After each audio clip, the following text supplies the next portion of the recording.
savez que nous avons eu un congrès d'orientation en décembre, le 2 décembre 2023. De ce congrès d'orientation, nous avons extrait un certain nombre de recommandations, de, de choses que vraisemblablement nous serions enclins à poursuivre.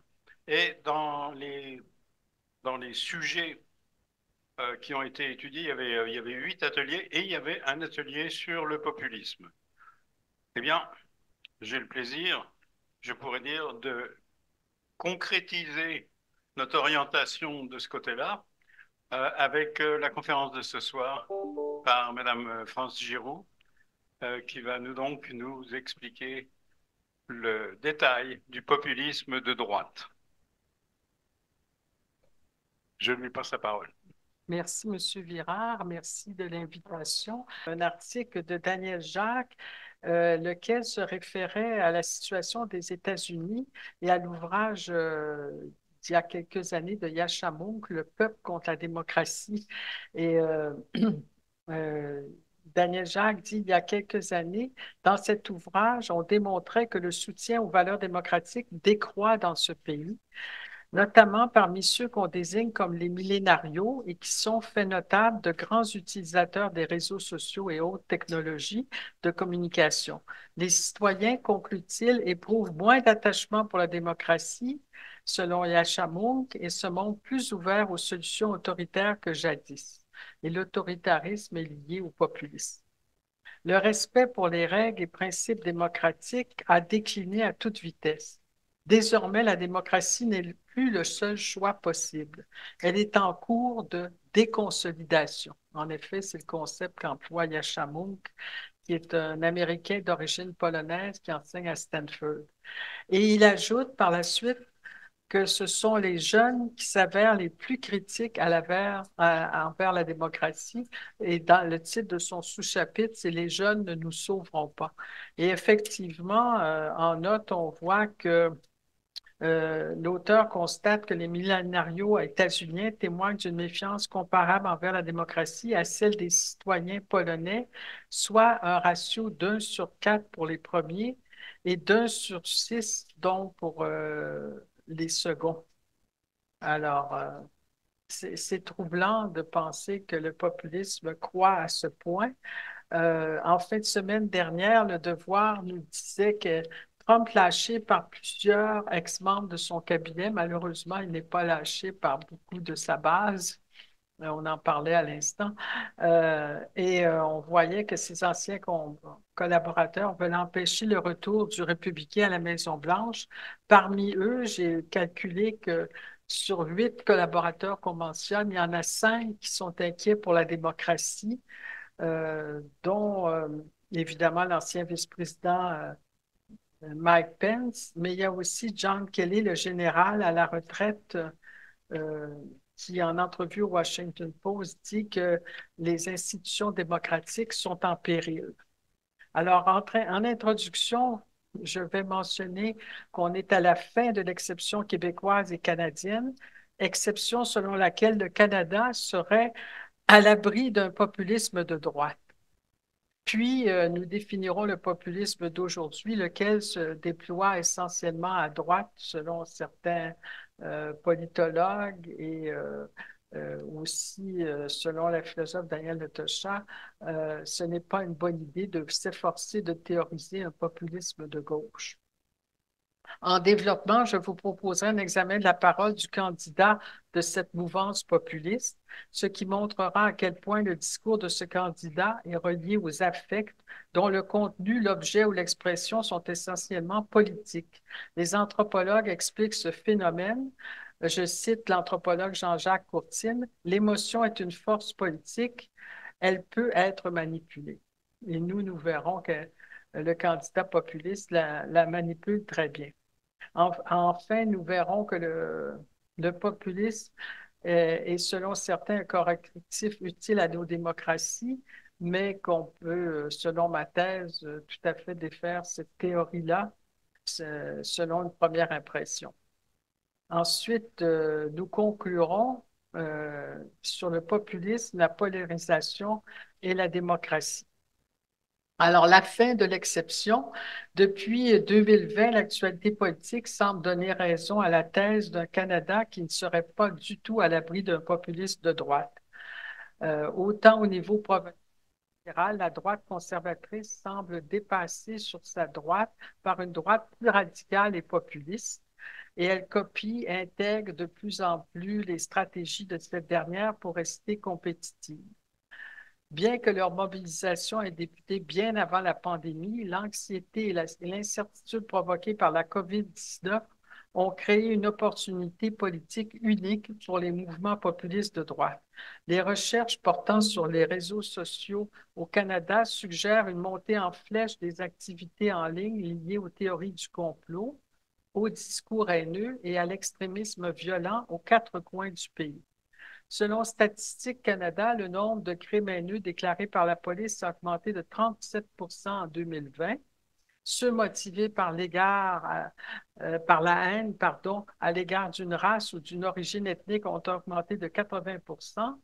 Les crimes haineux déclarés par la police sont particulièrement nombreux à l'égard de la communauté juive en 2021, selon Statistique Canada toujours. Un vent de changement s'est fait rapidement sentir sur la scène politique. Aux élections fédérales de septembre 2021, le Parti populaire du Canada de Maxime Bernier, l'ancien conservateur qu'on a connu, a triplé ses votes de 2019 en recueillant 5 du suffrage. Début 2022, le soi-disant convoi de la liberté des camionneurs a bloqué la rue Wellington devant le Parlement canadien à Ottawa pour paralyser la capitale et l'actualité politique pendant 3 semaines. Le mouvement a inspiré des mobilisations similaires dans d'autres villes comme Québec et entraîné l'élection de Pierre Poilievre, un ardent partisan du mouvement et propagateur de la rhétorique populiste comme nouveau chef du Parti conservateur du Canada.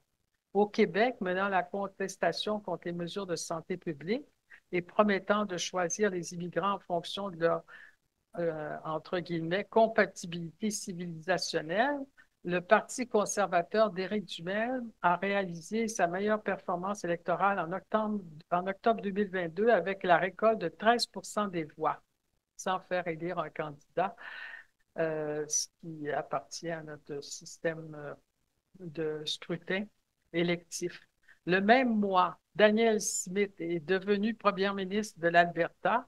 Peu de temps après, elle a fait adopter sa loi sur la souveraineté de l'Alberta dans un Canada uni qui permet à la province de refuser les lois et politiques fédérales, ce qui risque de déclencher une crise constitutionnelle. Pendant ce temps, au Nouveau-Brunswick, le populisme anti-bilinguisme atteint de nouveaux sommets durant la révision de la loi sur les langues officielles par le gouvernement de Blaine Higgs. Alors, voilà pour la fin de l'exception canadienne. Pour la définition du populisme, c'est dans un contexte multidisciplinaire que nous assistons à l'émergence de différentes définitions du populisme conçues alternativement comme une idéologie, parfois comme une stratégie de mobilisation, parfois comme un style politique et des politiques économiques, pour ne nommer que quelques grandes familles de définitions. Mais on ne retiendra pas le style, par exemple, si on retient des éléments comme le style, à ce moment-là, on a une extension trop large de la définition de populisme. Donc, il faut rendre ça un peu plus précis. Alors, un accord de base existe dans la littérature sur le caractère rhétorique du populisme. Le populisme, ça serait avant tout une façon du candidat de prendre la parole plutôt qu'un terme diabolisant la notion plutôt vague de peuple. D'ailleurs, populisme est très éloigné de peuple et de populaire. Selon la définition la plus courante proposée par le politologue Cass Mulder, le populisme est une idéologie, entre guillemets, peu substantielle ou une construction discursive ou stylistique, selon différents auteurs, qui considère la société comme séparée, je cite, en deux groupes homogènes et antagonistes, le peuple pur, entre guillemets, et l'élite corrompue aussi, entre guillemets, la politique devant exprimer la volonté générale du peuple. Selon un politologue qui a écrit aussi ce petit ouvrage que vous connaissez par Frédéric Guillaume Dufour, il y a des choses à retenir du terme populiste. Il a aussi publié avec F. Pecker un collectif qui s'appelle Populisme et sciences sociales aux presses de l'Université d'Ottawa 2 ans plus tard, c'est-à-dire en 2023, donc très récent.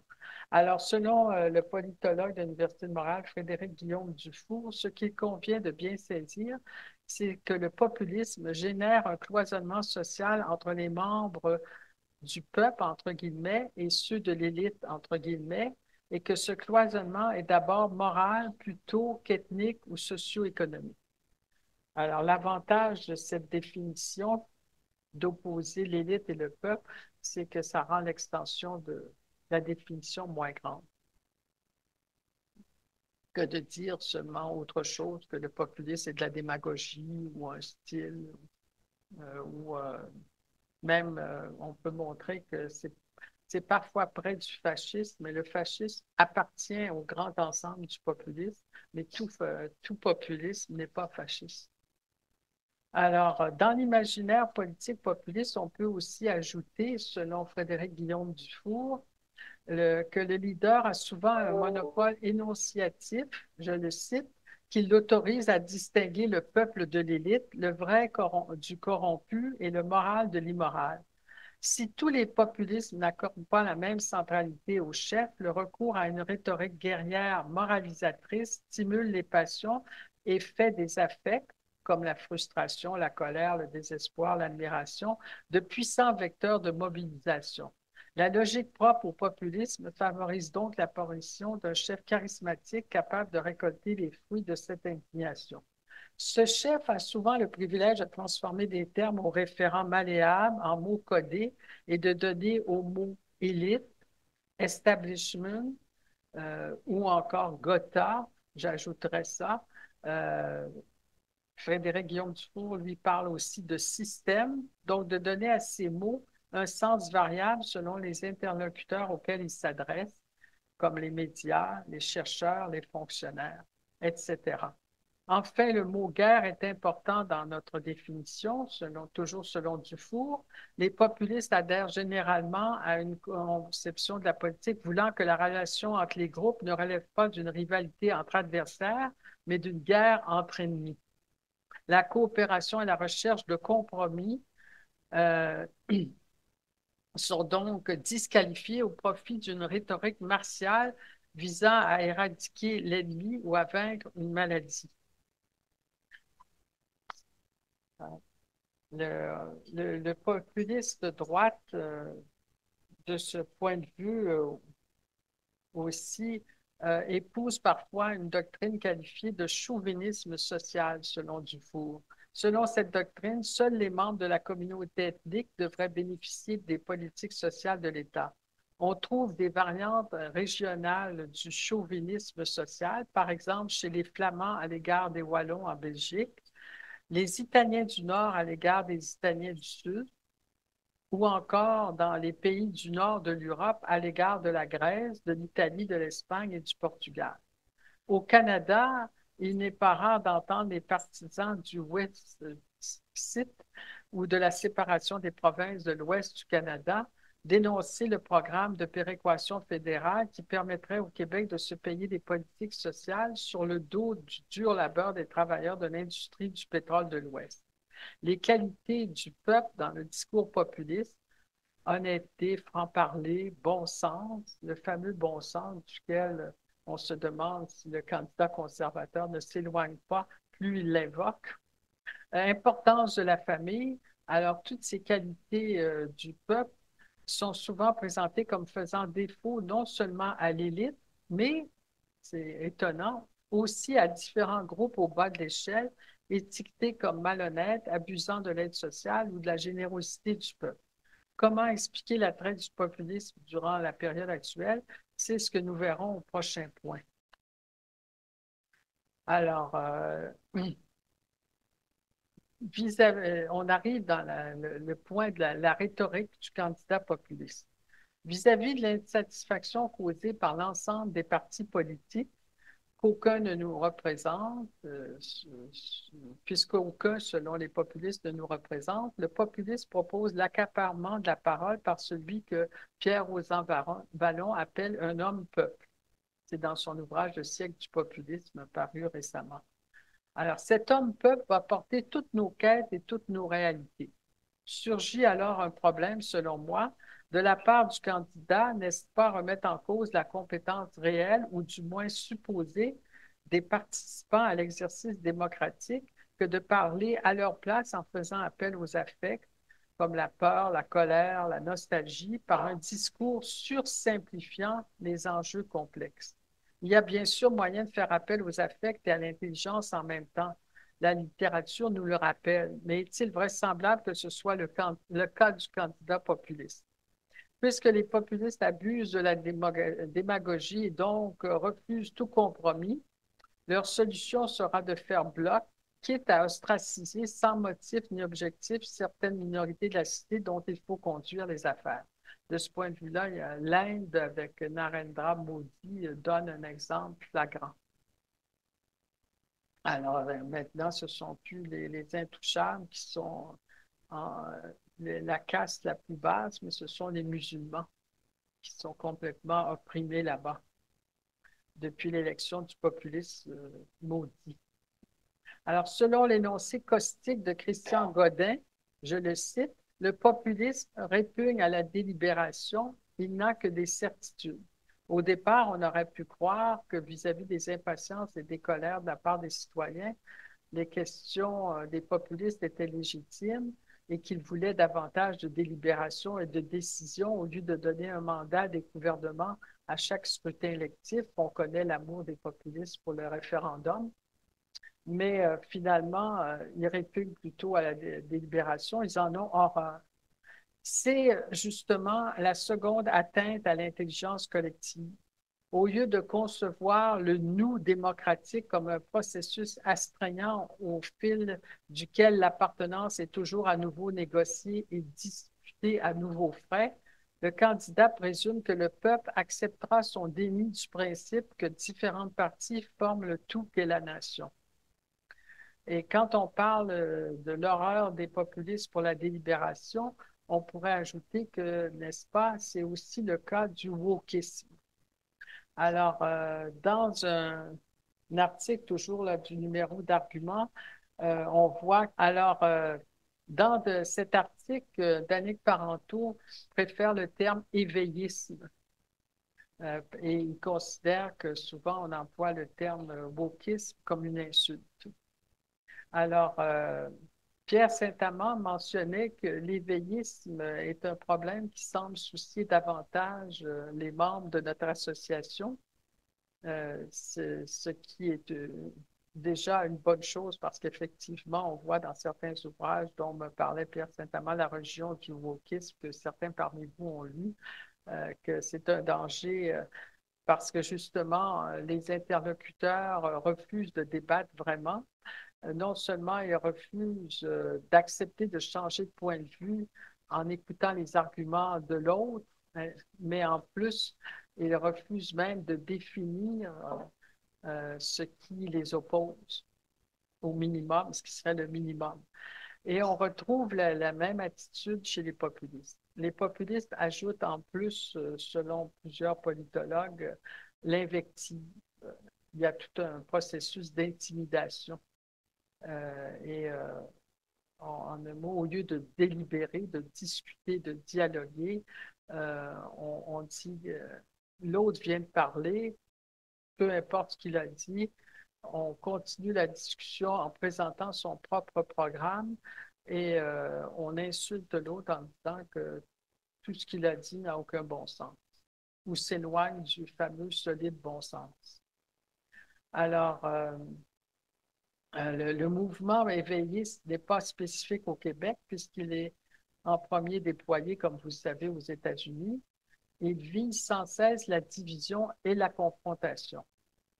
Euh, alors, cette visée-là est la même chez les populistes.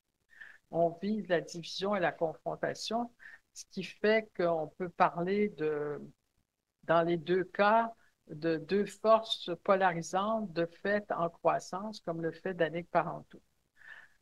Sur la polarisation, nous reviendrons, mais c'est certain qu'il y a une dimension de bipolarisation chez les deux mouvements, quoiqu'ils sont éloignés l'un de l'autre dans leurs objectifs politiques.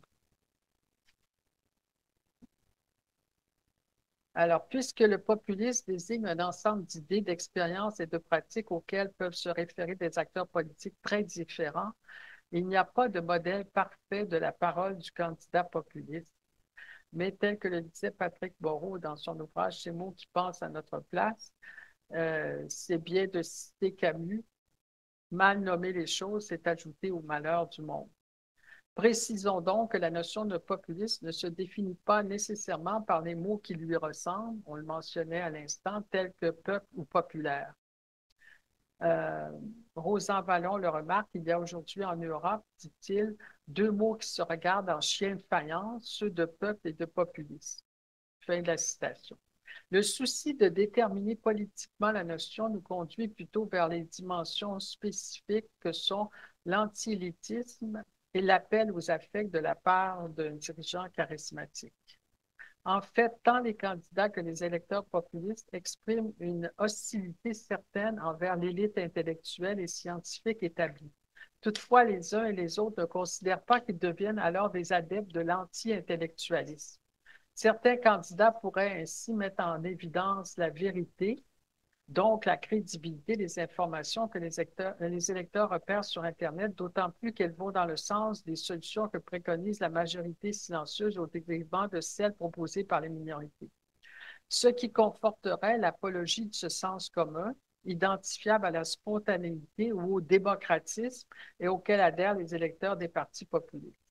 Le politologue Yann Bernard Müller, qui a publié il y a quelques années Qu'est-ce que le populisme et qui a connu un grand succès, a raison, je dirais, insiste sur la dimension intellectuelle. Il n'est pas le seul.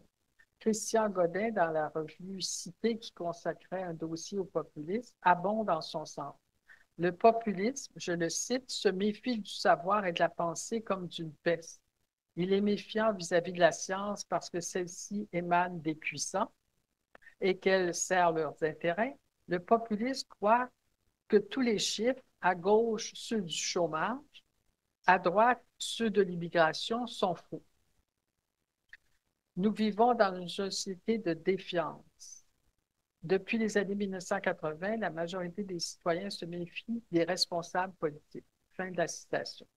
De là, toute une culture de l'arbitraire, cet ennemi du droit et aussi de la conspiration, notamment dans les séries télévisées états-uniennes. Alors ça, c'est pour la parole du candidat populiste. Ici, on voit que la parole du populiste peut inclure des éléments fascistes, mais que le fascisme, tout fascisme n'est pas populiste, pas plus que que tout national-socialisme est populiste. C'est-à-dire l'inverse, tout populiste n'est pas national-socialiste, mais le national-socialisme, évidemment, est une forme de populisme poussé à l'extrême droite. Mais nous, on parle du populisme de droite. La même chose, le populisme et la démagogie ont des éléments en commun, mais il y a des éléments aussi qui les séparent complètement. Alors, le démagogue dont parle Platon dans la République, c'est un vague ancêtre du populisme, mais ce n'est pas en ligne directe. Maintenant, passons à la section, si vous le voulez bien, de l'appel aux affects dans le discours du candidat. Les populismes nous conduisent à réaliser davantage le risque que les affects font courir à la cité. Nous le disons, l'ensemble que forment les affects inclut à la fois les passions, les émotions et les sentiments, ces émotions intériorisées selon la conception cartésienne. Si, selon certains philosophes, cet ensemble peut être bénéfique ou nuisible à la cité, selon Spinoza, il lui est nécessairement nuisible. Il suffit de penser à l'indignation, à la colère, à l'hostilité, à la vengeance et à la plus nuisible de toutes les passions, la haine. Parmi les affects qu'on associe habituellement à la vie politique, mis à part la colère, il y a aussi le chagrin et la peur. Dans son livre Visage de la peur, la philosophe Michela Marzano intitule une section La peur, une idée politique.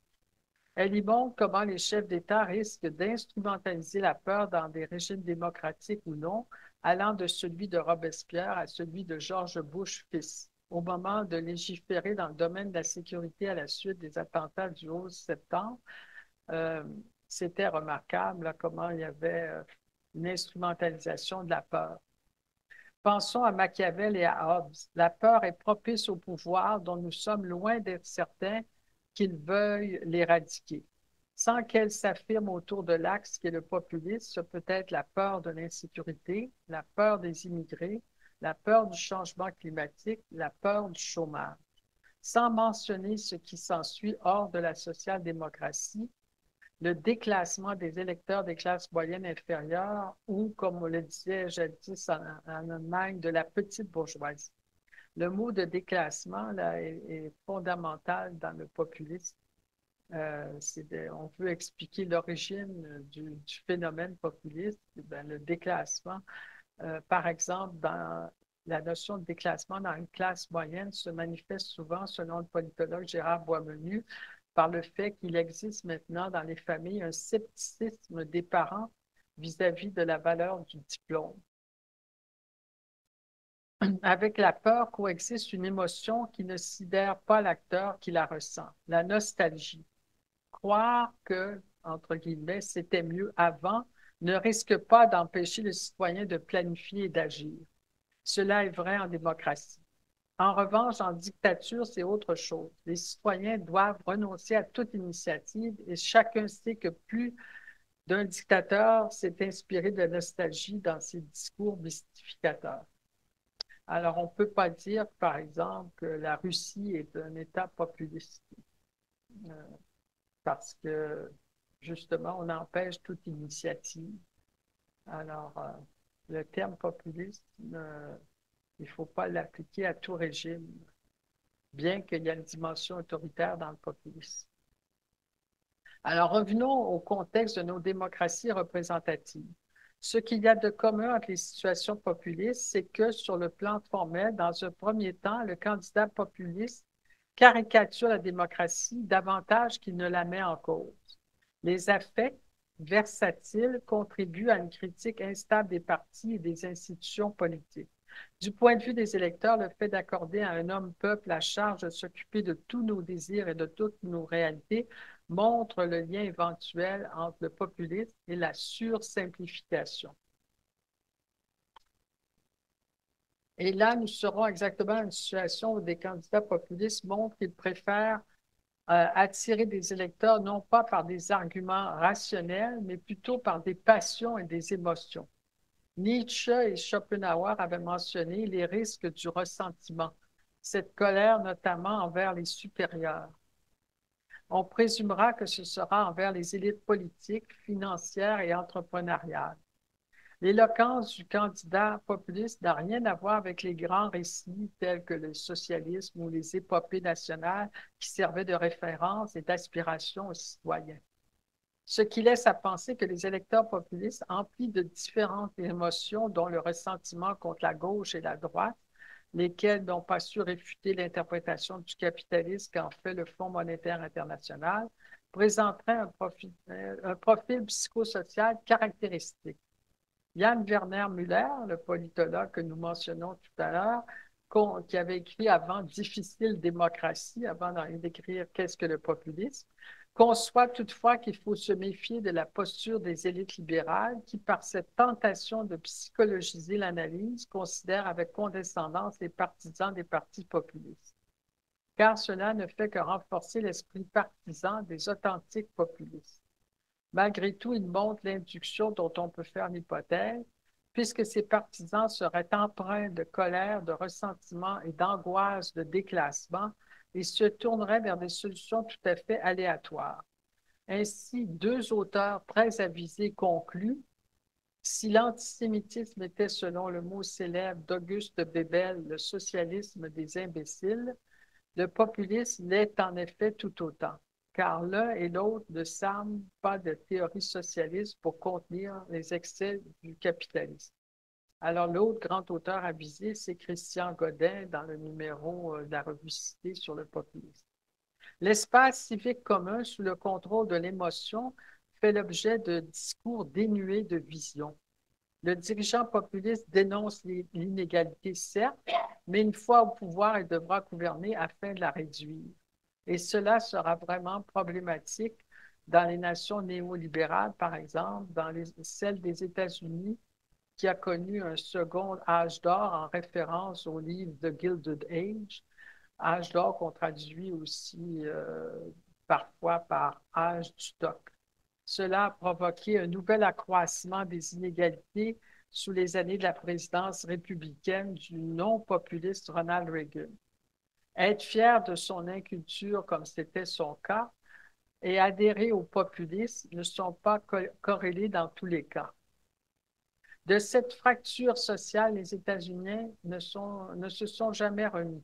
32 années plus tard, on ne saurait dire qu'il reste une marge de manœuvre pour le candidat élu investi président des États-Unis le 20 janvier 2021. Au Parti républicain devenu populiste, ce qui subsiste, c'est un discours qui carbure à la frustration des militants. De manière difficilement compréhensible, cette frustration ne s'était pas transformée en lassitude devant l'impuissance de tel gouvernement. Le mésusage des émotions dans les sphères secrètes du pouvoir a des effets néfastes sur la vie démocratique. Selon Anne-Cécile Robert, cela influence trop souvent les candidats, populistes ou non, de gauche comme de droite, à prononcer, dit-elle, je cite, des discours conçus comme des prêches. Elle dit ça dans son ouvrage La stratégie de l'émotion, publié chez Lux en 2018. Quand une fois au pouvoir, ils visent à masquer leur impuissance ou à la justifier, les responsables politiques se réfugient derrière des références liées aux affects. Ce qui fait en sorte que dans une démocratie d'émotion, les dirigeants comme les électeurs expriment leur déception de ne rien pouvoir changer à l'immodifiable mondialisation irréversible. Avec le déclassement, cette fois, de la raison, s'auto-annihile à la fois le projet démocratique de changer le monde, changer la vie, et l'espoir que ce projet suscite. Les inégalités sociales deviennent des exclusions au sens où elles seraient du domaine de la fatalité. Rien ne sert alors de construire des mécanismes pour stopper ce qui relève du fatum inéluctable. Que la grande messe populiste et médiatique commence. Dans le forum de la discussion démocratique, les questions sociales deviennent des questions morales se référant à la conscience individuelle interpellée par les passions et les émotions. Ce qui rappelle le refus radical de la société par la célèbre formule de Margaret Thatcher, There is no such thing as society.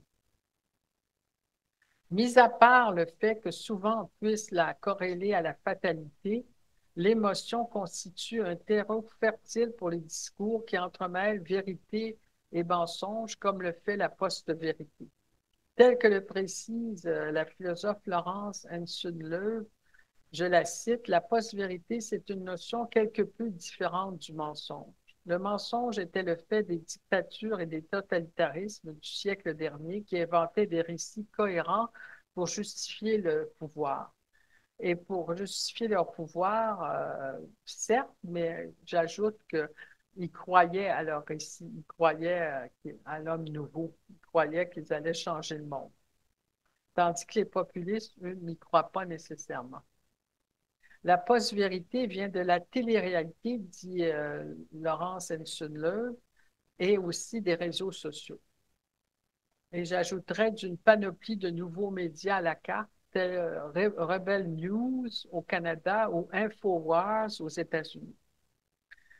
Elle ajoute, elle constitue une forme de culture politique qui imprègne totalement notre société. Désormais, les shows télévisés tiennent lieu de paroles politiques. Les frontières entre le vrai et le faux, le pensée et le spectacle sont volontairement estompées pour conquérir un électorat crédule. Fin de la citation. Les contre-vérités sont désormais tout à fait assumées tant par ceux qui les lancent que par ceux qui les reçoivent. Un élément nouveau est arrivé en même temps que ces infox, l'indifférence devant la fausseté, pour citer Myriam Revaud-Dallon. Alors ça, c'est pour la section des affects dans la parole du candidat populiste. Maintenant, je vous invite à passer à l'examen de ce que le candidat populiste fait à la démocratie. La rhétorique du candidat tient une place importante dans tout phénomène politique. La personne qui aspire à être à la tête de l'État démocratique présente un programme politique selon des valeurs et des objectifs. Une fois élue, elle exercera le pouvoir avec ces éléments déjà remarqués durant sa candidature, le ton, la forme, le style. Qu'elle soit directe ou indirecte, libérale ou autoritaire, la démocratie se définit ni plus ni moins par l'association de l'idée d'un peuple qui s'autogouverne, c'est sa souveraineté, et la règne de la majorité. Ce qui distingue le populisme des autres candidats, c'est que dans ces formes de démocratie, sa revendication fondamentale consistera à affirmer constamment ceci à peu de choses près. Je le cite, nous et seulement nous représentons le peuple véritable. Comme le remarque Jan Werner Müller, le candidat populiste revendique, je le cite, un monopole moral de la représentation du peuple sans tenir compte de la véracité des faits, mais plutôt en s'appuyant sur les lieux communs. Tous les populistes cherchent à fonder leur légitimité sur l'idée de peuple en tant que sujet collectif. On dirait qu'ils ont mis une OPA sur le mot peuple. D'ailleurs, ils ont essayé d'avoir un droit de propriété intellectuelle sur le mot peuple. Ils auront ainsi un comportement et un discours par lesquels ils voudront montrer qu'ils peuvent devenir les porte-paroles symboliques de la vox populi. Or, cette voix du peuple, envisagée comme moralement pure et mise en contraste avec celle des élites présumées corrompues, est une construction du candidat populiste. Cette fonction de porte-voix est parfois renforcée de manière tout à fait involontaire par le discours des élites économiques et politiques qui ignorent les préoccupations de plusieurs groupes sociaux qui forment la société invisible, tout en pratiquant une rhétorique antipopuliste.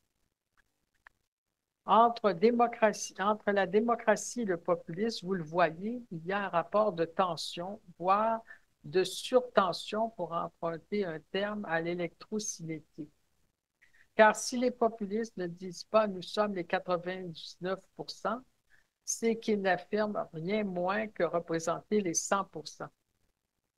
Le leader populiste ou son entourage formule des slogans tels Indira is India and India is Indira, comme Gandhi, martelé en 1975 par le Congrès, ou toujours en Inde, 4 décennies plus tard, le thème central du populisme, version maudit, c'est qu'il incarne le peuple. Certains électeurs croient que cette rhétorique est la bonne et qu'ils sont persuadés que Modi a pris l'argent des riches pour le donner aux pauvres. Il pointe sa décision d'annuler sans préavis 86% du papier-monnaie en 2016 afin de remplacer les anciens billets par de nouvelles devises. À l'époque, Modi disait vouloir, je cite, briser les taux de l'argent noir. Fin de l'expression. Citons un premier slogan d'un parti socialiste au pouvoir dans les années 1980. Je le cite, le PASOK aux affaires, le peuple au pouvoir. C'était Andreas Papandreou en Grèce. Et un second, cette fois celui du Venezuela dans les années 1990.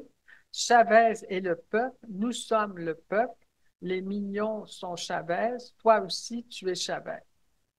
Ce que confirme le fait qu'il existe dans le Venezuela de Chavez un ministère de la participation populaire. Mais là, on est dans le populisme de gauche.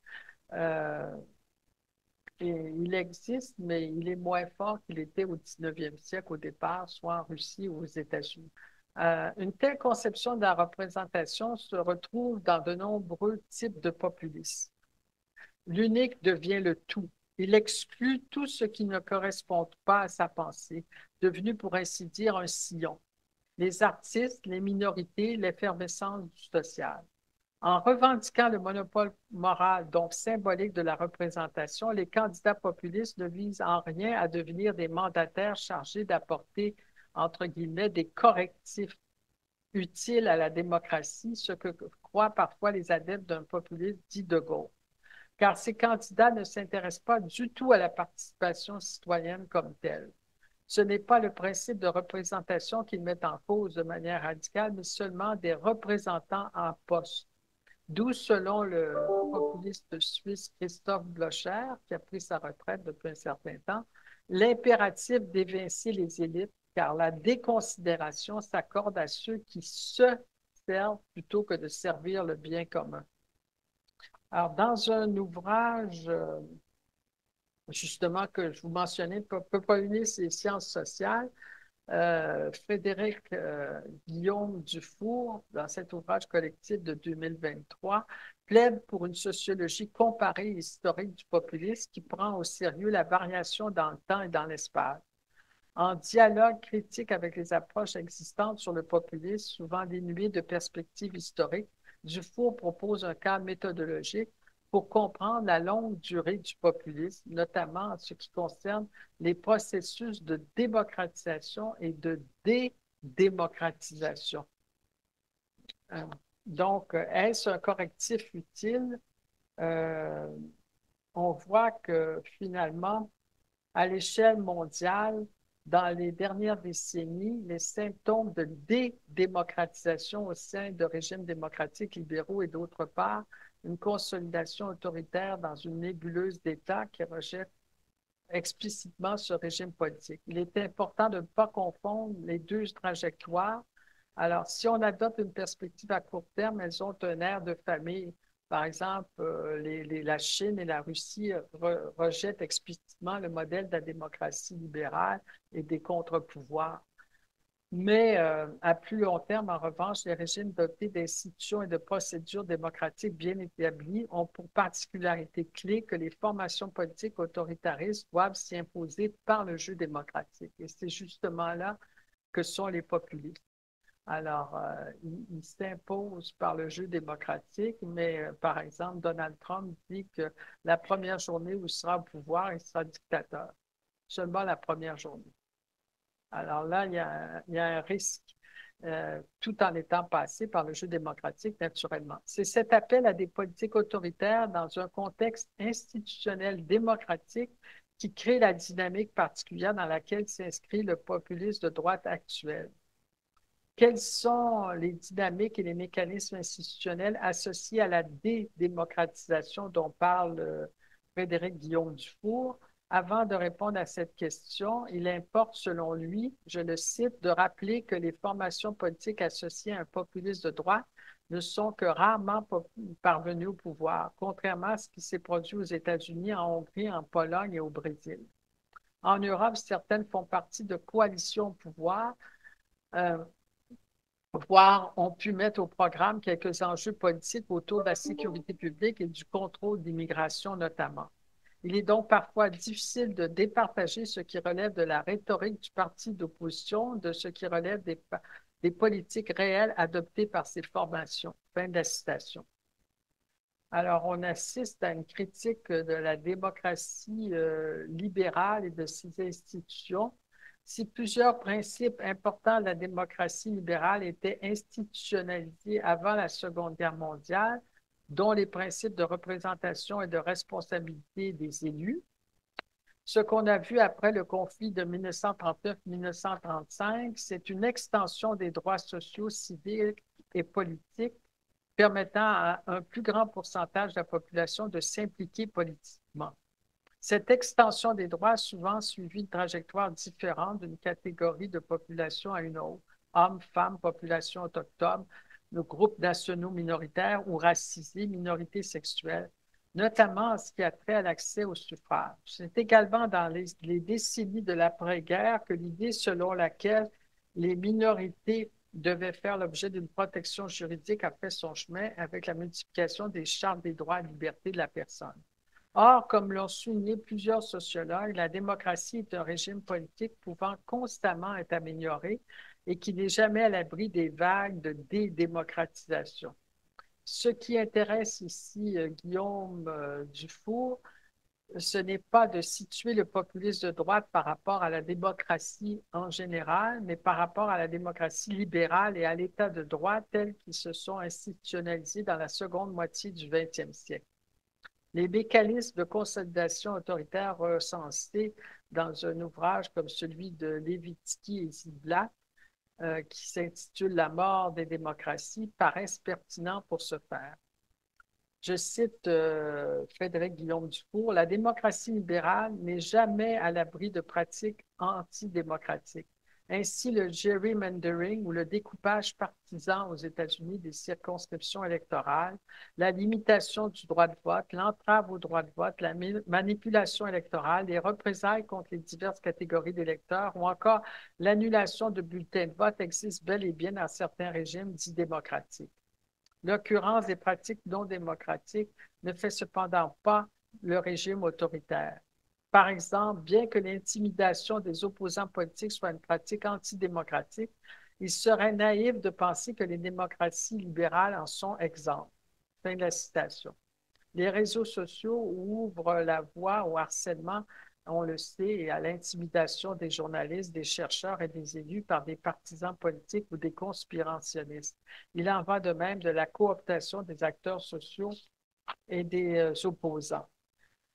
Par exemple, au Canada, on voit que dans une certaine mesure, il est difficile de prévenir légalement toute forme de cooptation partisane de certaines institutions. Le choix des juges et des sénateurs est rarement exempt de considérations politiques. Il y a une question d'une part de degré d'institutionnalisation et d'autre part d'efficacité des mécanismes permettant de sévir contre de telles pratiques. Il faut se demander si le régime dispose d'une législation permettant de prévenir ces pratiques ou de poursuivre les acteurs qui les sous-tendent. L'intimidation des opposants, par exemple, est-elle le fait d'un partisan isolé ou est-elle pratiquée ou encouragée à grande échelle? Avec une portée variable, les partisans de Trump, de Bolsonaro et de Duterte aux Philippines, par exemple, intimident leurs adversaires autant sur les réseaux sociaux que dans la rue et leurs leaders encouragent ouvertement cette intimidation. Cet appui explicite aux démonstrations de violence partisane est l'une des caractéristiques des formations de la droite radicale populiste d'aujourd'hui. Comme le dit Guillaume Dufour, les populistes de droite ne reconnaissent pas leurs opposants politiques comme des interlocuteurs légitimes. Ils les repoussent hors du cercle démocratique, là où sont traditionnellement relégués les traîtres et les ennemis. Il y a donc ici une suspension, au moins du point de vue de la rhétorique des acteurs, des règles du jeu démocratique. Alors, je vais sauter ce passage-là parce que je vous avais promis de parler de la polarisation à nouveau. Alors, le point du pluralisme, je vais le sauter, mais en un mot, j'adhère à la thèse de Yann Werner Müller dans Qu'est-ce que le populisme pour dire qu'ils sont les populistes sont anti-pluralistes et ils n'acceptent pas les contre-pouvoirs. Et le grand problème, c'est que, semble-t-il, au Canada, selon un ouvrage dont il faudrait que je retrouve le titre par la journaliste Laura Julie Perrault, c'est qu'au Canada, on n'a pas autant de contre-pouvoirs qu'aux États-Unis, parce qu'aux États-Unis, comme on dit, Montesquieu a inspiré la Constitution par l'équilibre entre les pouvoirs et les contre-pouvoirs.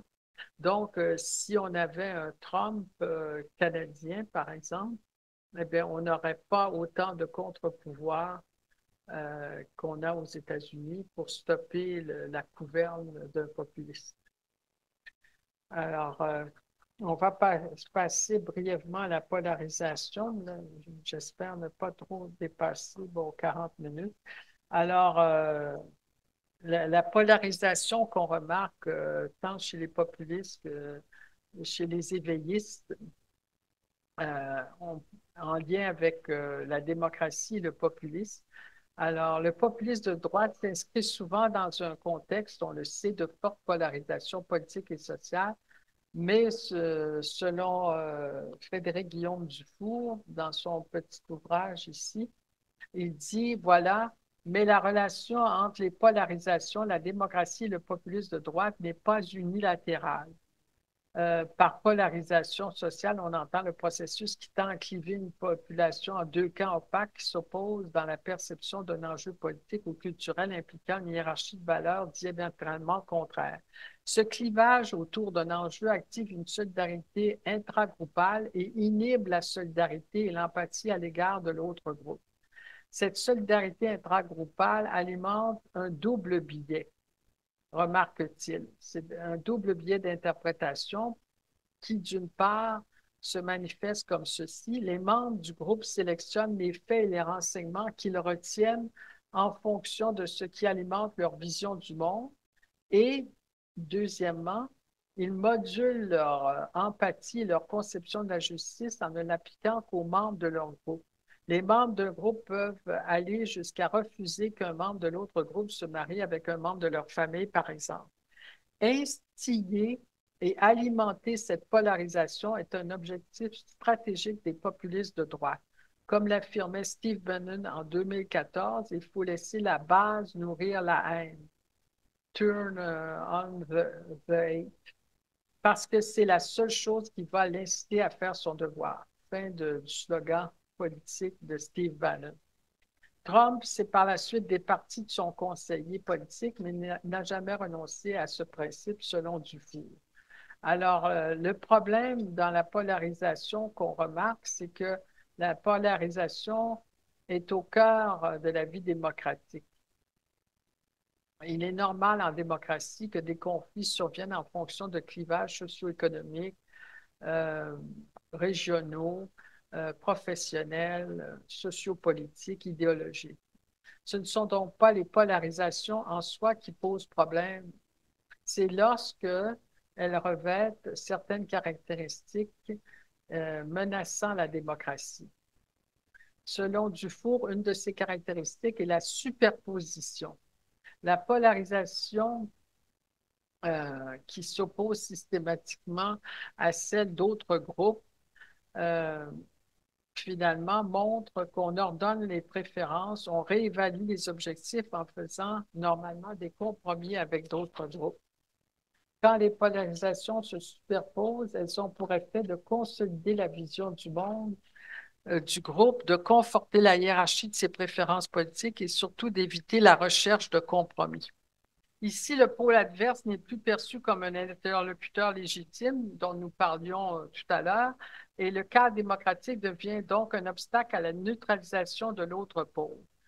Mobilisant les imaginaires religieux et martiaux, les populistes de droite instaurent une polarisation entre le bien et le mal, les fidèles et les infidèles, les amis et les ennemis, comme chez Carl Schmitt, et suspendent la frontière entre l'intérieur et l'extérieur de l'État. Plus ces polarisations sont émotives, moins les pôles cherchent à comprendre par empathie le pôle adverse. Les revendications du pôle adverse sont ainsi considérées comme irrecevables et illégitimes, comme devant faire l'objet d'un recadrage conforme aux attentes du premier pôle. Et lorsqu'un conflit social atteint ce degré d'intensité précise du four, les acteurs sont plus susceptibles de recourir à des mesures autoritaires. Et moi, j'ajouterais, sans mentionner le recours à l'invective. Certains chercheurs et philosophes, précise Dufour, soulignent avec raison que la démocratie et le populisme entretiennent une relation ambiguë. C'était ce que nous faisions, l'historien André Minot et moi, avec les autres collaborateurs comme Daniel Otocha dans le collectif qui s'appelait justement Les populistes d'hier et d'aujourd'hui, avec un sous-titre comme Les ambiguïtés d'une parole attribuée au peuple. Euh, En effet, le populisme ne serait pas possible en dehors d'un régime politique où le peuple est conçu comme le socle de la souveraineté et de la légitimité. Puis, les populistes ont parfois tout à fait raison de dénoncer les injustices passées sous silence par d'autres partis politiques. C'est pourquoi il faut les écouter, comme il aurait fallu écouter le Tea Party, qui ne nous aurait pas mené à Trump si on avait écouté ses revendications. Quoique le Tea Party, à la différence des Gilets jaunes, n'était pas un mouvement spontané venant de groupes sociaux, mais était créé par les instances du Parti républicain. Ça, il ne faut quand même pas l'oublier. Alors, on ne peut pas dire que c'est écouter les citoyens, mais à ce moment-là, populiste, mais c'est écouter les instances d'un parti républicain qui avait des populistes dans ses instances.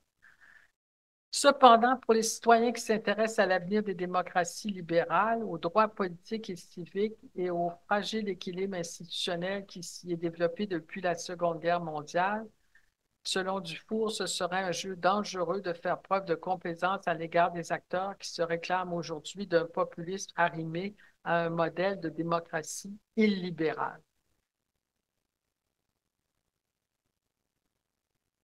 Alors, je ne sais pas, on est rendu à combien de minutes, mais j'ai terminé.